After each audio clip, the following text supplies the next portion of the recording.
Hello dear students, how are you.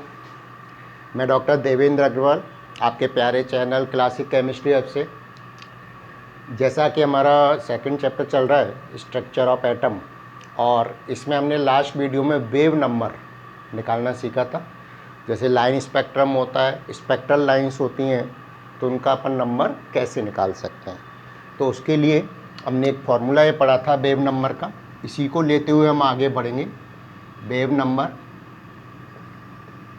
और इसको हम किससे लिखते हैं, न्यू बार, जो कि आपको मालूम है न्यू बार किसके बराबर होता है, 1/λ के। ठीक है, तो इसके लिए हमने फॉर्मूला निकाला था। क्या निकाला था, 109 degree 109 677 1/n1 square 1/n2 square, ये फॉर्मूला हमने निकाला था। ठीक है, और इसको अपन ने यूनिट उसमें मैंने आपको जैसा बताया था, ये आपकी यूनिट होती है क्या, सेंटीमीटर इनवर्स। ठीक है, लास्ट वीडियो में मैंने पढ़ाया था, आपको बताया था कि एक जूल, क्योंकि हमने जो एनर्जी ली थी यहाँ पर किस में ली थी, जूल में ली थी। ठीक है, तो 1 जूल जो होता है आपके 10⁻7 अर्ग के इक्वल टू होता है। ठीक है, लेकिन यहाँ पे ये क्या है, यूनिट इसकी सेंटीमीटर इनवर्स में है, उल्टी है, तो इसलिए यहाँ पर भी उल्टा हो जाएगा। यानी अगर आपके ये 109,677 है, तब तो इसकी यूनिट वेव नंबर की क्या होगी, आपके सेंटीमीटर इनवर्स होगी।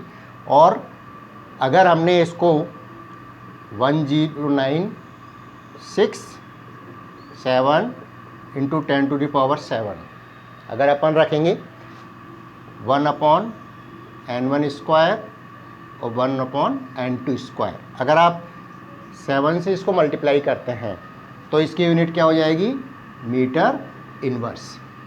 वैसे क्या होता है कि जूल में तो आपके क्या हो रहा है, 1 जूल 10⁻7 अर्ग के बराबर, लेकिन ये इनवर्स में है, इसलिए यहाँ पर उल्टा हो गया। अगर ये सेंटीमीटर होता और ये मीटर होता तब हम रिवर्स हो जाता। मतलब अगर आपके ये सेंटीमीटर में होता तो क्या होता, सेंटीमीटर में होता तो अपने को ये लिखना पड़ता, ठीक है ना, और मीटर में होता तो अपने को ये लिखना पड़ता, लेकिन ये इन्वर्स है, इसलिए क्या हो गया, ये उल्टा हो गया। तो बेसिकली जो अपन काम में लेते हैं यूनिट और फॉर्मूला जो काम में लेंगे अपन वेव नंबर निकालने के लिए, ये लेंगे।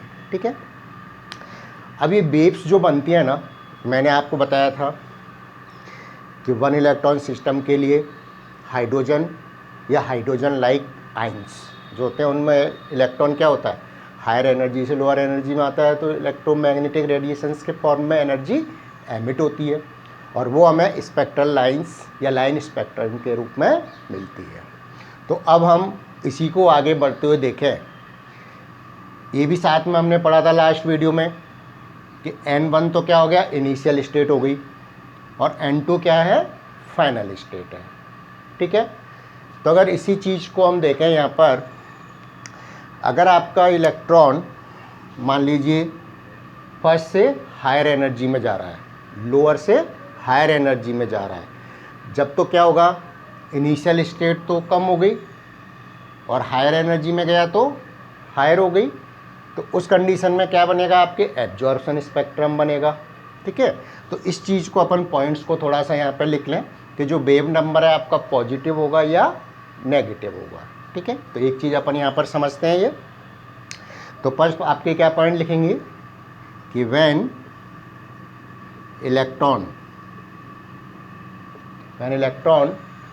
ट्रांसफर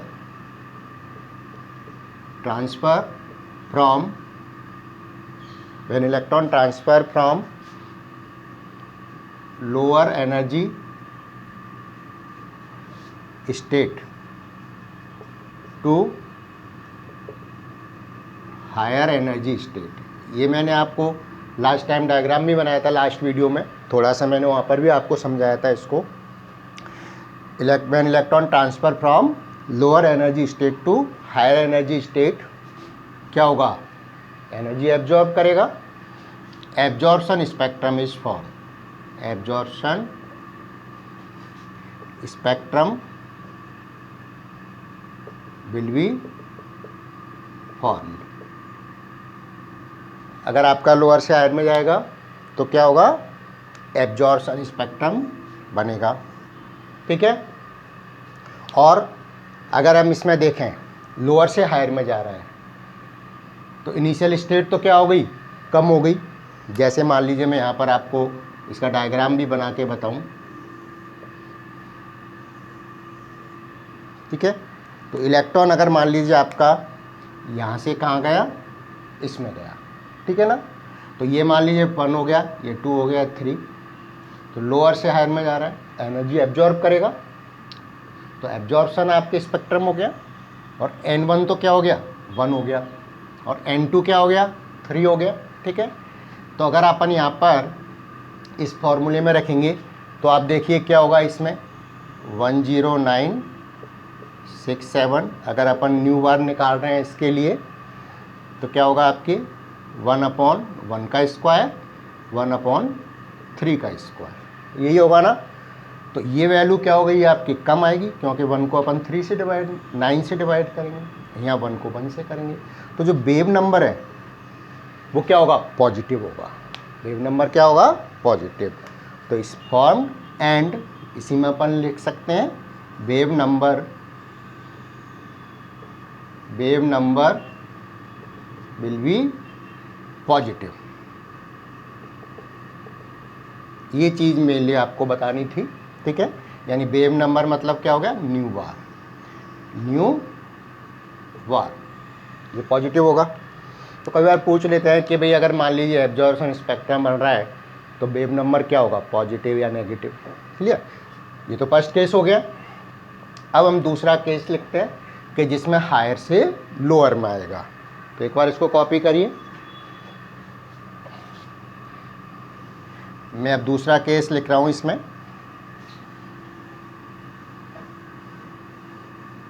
सेकंड केस में क्या होगा, देखिए क्या होगा, व्हेन, अब यहाँ पर मैं बना देता हूँ पहले, साथ में आप देख लीजिए जैसे अपन ने उसमें बनाया था। अब मान लीजिए इलेक्ट्रॉन यहाँ पर है आपका पहले से, थर्ड से किस में आ रहा है, फर्स्ट में आ रहा है। ठीक है। थर्ड से किस में आया, फर्स्ट में आया। ये आपके third to first. Clear. Electron यहाँ पर आपके आ गया तो एनर्जी क्या हुई, रिलीज हुई। ठीक है। तो एनर्जी रिलीज हुई तो ये क्या कहलाएगा, एमिशन स्पेक्ट्रम बनेगा एक तो यहाँ पर, क्योंकि एनर्जी एमिट हो रही है। दूसरा इनिशियल स्टेट तो क्या हो जाएगी, 3। तो N1 तो 3 हो गया। और फाइनल स्टेट क्या हो गई, 1, यानी N2 1 हो गया। तो अपन इस तरह से करके देखते हैं। यहाँ पर देखिए कि when electron transfer from higher energy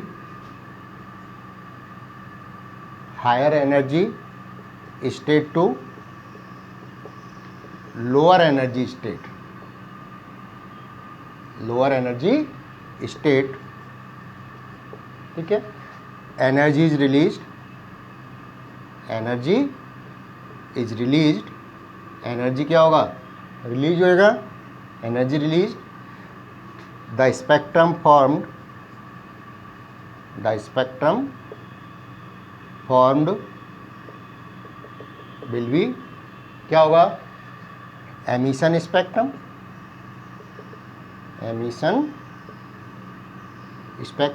जो स्पेक्ट्रम बनेगा वो क्या हो गया, एमिशन स्पेक्ट्रम हो गया। ठीक है। समझ में आ गया। एनर्जी रिलीज हो रही है तो इसलिए क्या हो गया, ये एमिशन स्पेक्ट्रम हो गया। अब यदि हम इसमें न्यू बार देखें तो न्यू बार क्या होगा, देखिए अपन इसको लिखते हैं जैसे हमने वहाँ पे लिखा था। मान लो उसी तरह से हम निकालें न्यू बार इसके लिए तो क्या होगा, 109। ये तो अपना एक कांस्टेंट है ही। ठीक है। अब देखिए N1 तो क्या हो गया, इनिशियल स्टेट हो गई। इनिशियल मतलब N1, तो इनिशियल तो हमारी क्या है, 3 है, तो 3 का square minus N2 final state कहाँ पर आया, 1 में आया, तो 1 का स्क्वायर। ठीक है। तो अगर आप इसको सॉल्व करेंगे तो 9 से इसको डिवाइड करेंगे तो कम आएगा, और ये क्या करेंगे ज़्यादा आएगा, आएगा कि नहीं, 1 आएगा। इसका मतलब क्या होगा कि यहाँ पर आपके जो न्यू बार है, ये न्यू बार है आपका, यहाँ पर वो क्या होगा, नेगेटिव होगा। जो भी वैल्यू आएगी आपके न्यू बार की वो क्या आएगी, नेगेटिव आएगी।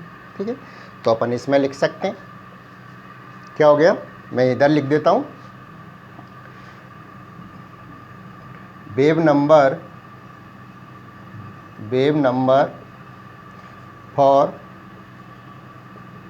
एमिशन स्पेक्ट्रम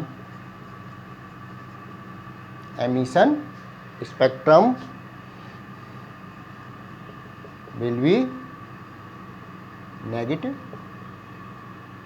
ठीक है, पहले वाले में तो क्या हो रही थी, एनर्जी एब्जॉर्ब हो रही थी, और इसमें क्या होगा, एनर्जी रिलीज होगी।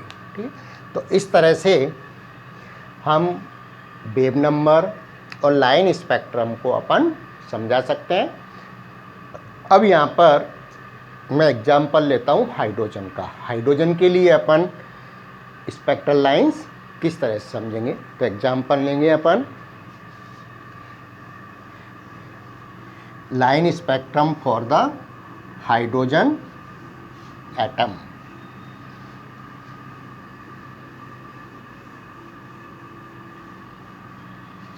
तो नेक्स्ट अपना टॉपिक डाल लीजिए आप, line spectrum for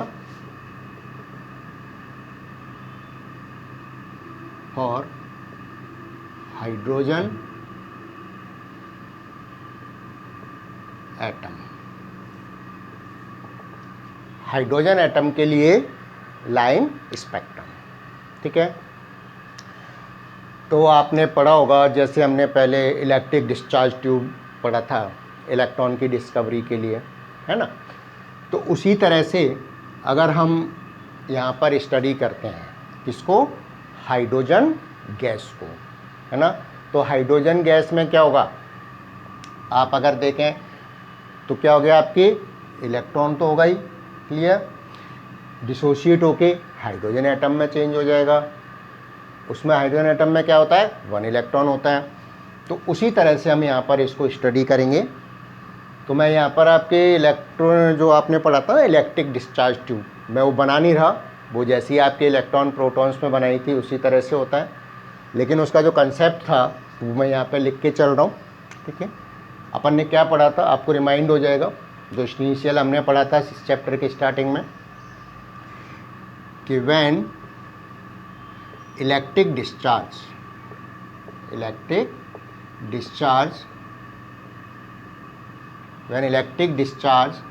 passed through a, जब इलेक्ट्रिक करंट पास करते हैं, electric discharge pass through a discharge tube, उसको हमने क्या कहा था, डिस्चार्ज ट्यूब। और ये किसकी बनी थी, गिलास की, गिलास tube. When electric discharge pass through a discharge tube having hydrogen gas at low pressure, ये हमने पढ़ा था ना, लो प्रेशर, हमने प्रेशर उसको कंट्रोल किया था वैक्यूम पंप लगाकर, at low pressure. Electric discharge से मतलब क्या हो गया, हाई वोल्टेज। ठीक है, तो when electric discharge pass through a discharge tube having hydrogen gas at low pressure, spectral lines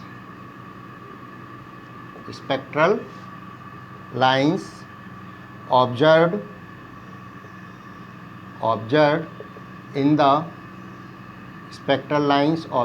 in the discharge tube, इसमें क्या बनती हैं, स्पेक्ट्रल लाइंस, डिस्चार्ज ट्यूब। ठीक है, दूसरा पॉइंट मैंने हमेशा आपको बताया था, पहले भी बताया कि जो स्पेक्ट्रल लाइंस हैं वो सभी क्या होती हैं, स्पेसिफिक होती हैं, सभी एलिमेंट्स के लिए क्या होती हैं, स्पेसिफाइड होती हैं, ठीक है। और ये क्या होता है, पर्टिकुलर ट्रांजिशन। तो spectral lines is specified for a particular transition. Transition से मतलब क्या हो गया, जैसे लोअर से हायर में आ रहा है, तो किस ऑर्बिट से किस ऑर्बिट में आपके इलेक्ट्रॉन आ रहा है, तो वो क्या हो गया, स्पेसिफाइड ट्रांजिशन हो गया, ठीक है। तो अपन क्या लिख सकते हैं, spectral lines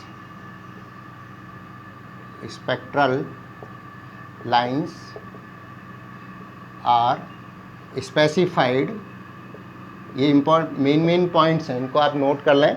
spectral lines are specified for a particular transition, है ना। इसका मतलब क्या हो गया, जैसे आपने देखा, कैसे मैं आपको समझा देता हूँ। मान लीजिए कोई इलेक्ट्रॉन है, यहाँ पर है, तो यहाँ से ये इधर भी आ सकता है ना। ये इलेक्ट्रॉन इसमें भी आ सकता है, ये इलेक्ट्रॉन इसमें भी आ सकता है ना।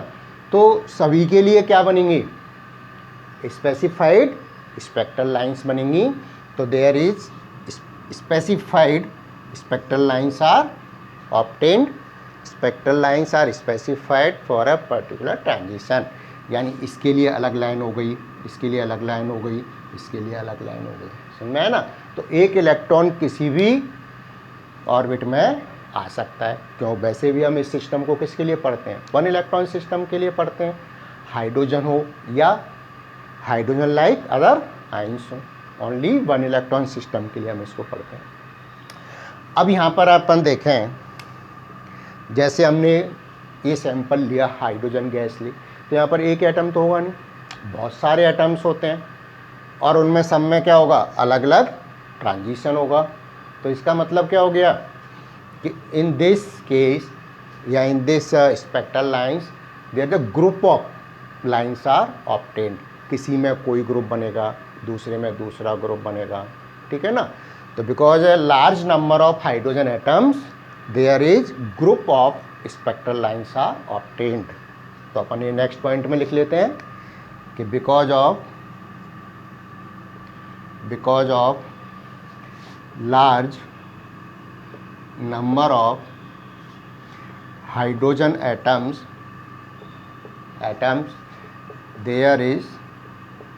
there is a group, there is a large number of group, ठीक है। there is a group of various group कर लें अपन, there is a various group of spectral lines, various group of spectral lines are obtained। यानी यहाँ पर आपको बहुत सारे स्पेक्ट्रल लाइंस मिलते हैं, और उन स्पेक्ट्रल लाइंस को हमने अलग अलग नाम दिया, किसके बेसिस पे, साइंटिस्ट के नेम पे। जिन साइंटिस्ट ने उनको डिस्कवर किया, जिनने उसके बारे में बताया, उसके बेसिस पर ही हमने उनका नाम रखा, ठीक है। तो अब ये तो स्पेक्ट्रल लाइंस बनेंगी। अब हम पढ़ लेते हैं इनके कि various types of spectral lines क्या हैं, various group of spectral lines क्या हैं, इसके बारे में पढ़ेंगे। एक बार इसको आप कॉपी कर लीजिए।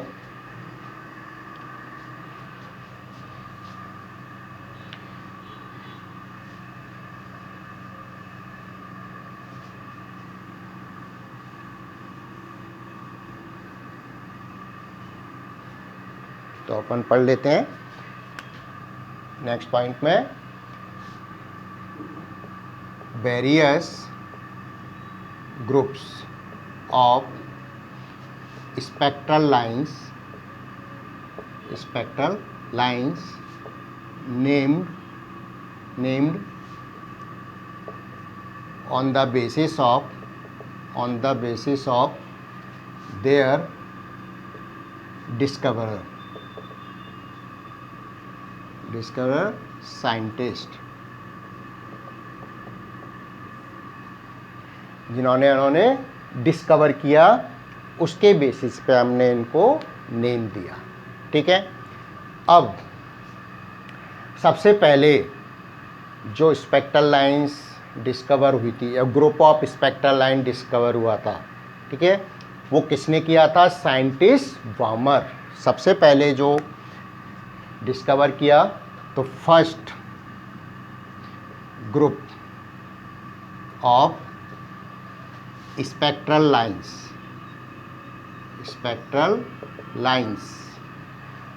इन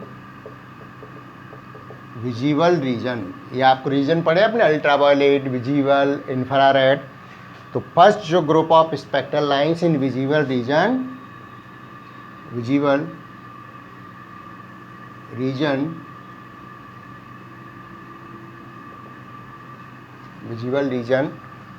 was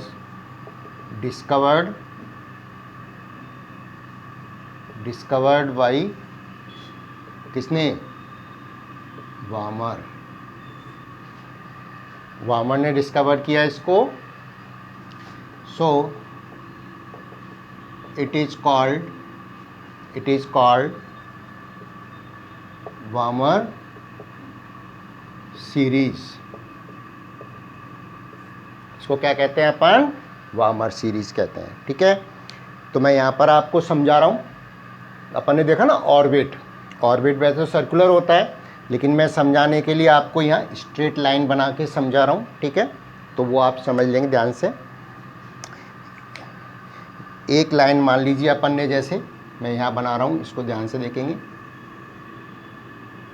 ये तो वन ऑर्बिट हो गया आपके, first, second, third, fourth, fifth, sixth, 7, 8, और भी अपन बना सकते हैं। वैसे बेसिकली 7 ही होते हैं, ठीक है। अब इसको ध्यान से समझेंगे। देखिए वामर सीरीज ने यहाँ पर ये क्या है? ये तो आपके 1 है, 2, 3, 4, 5, 6, 7, 8, ठीक है। अब वामर ने जो बताया वो क्या बताया, देखिए। अब इसको बड़े ध्यान से अपन समझेंगे क्या डिफरेंस है इनमें, ठीक है ना। ये बनाते जाएंगे। देखिए वामर ने बताया कि जब इलेक्ट्रॉन किसी भी हायर एनर्जी स्टेट से सेकंड एनर्जी लेवल में आता है, जैसे मान लीजिए हम बात करें, ये आप बात कर लीजिए, जैसे मान लीजिए ये थर्ड से आपके किस में आया? सेकंड में आया, फोर्थ से सेकंड में आया, फिफ्थ से, किसी से भी आपके आ सकता है ये, क्लियर। तो किसी भी हायर एनर्जी स्टेट से जब सेकंड में आपके आता है इलेक्ट्रॉन, तो वो सीरीज क्या कहलाती है? वामर सीरीज कहलाती है, ठीक है। और ये जो बनेगी किस में बनती है? ये विजिबल रीजन में ये बनती है, ठीक है। तो ये किसने बताया? इसने आपकी, ये कौन सा रीजन हो गया? Visible region, clear. अब यहाँ पर जो समझने की चीज़ है, ध्यान से समझेंगे। जो समझने की चीज़ है वो क्या है? जैसे हमने फॉर्मूला पढ़ा है, और ये हम किसके लिए बात कर रहे हैं? हाइड्रोजन के लिए बात कर रहे हैं, ठीक है। तो यहाँ पर अपन देखें, न्यू बार फार्मूला पढ़ा है हमने, ठीक है, 10967 1/N1।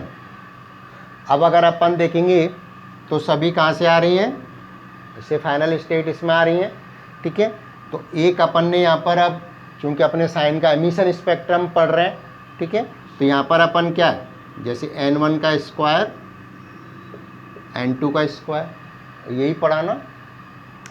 अब अगर अपन देखें तो यहाँ पर क्या है, अपन इसको पॉजिटिव वे में मान के चलेंगे, तो यहाँ पर N1 क्या हो गया? 2 के बराबर हो गया, यानी आपके ये तो क्या हो गया? फिक्स हो गया। और जो N2 है ये क्या हो जाएगा? N2 का स्क्वायर, ये चेंज होता रहेगा, यानी अगर आपका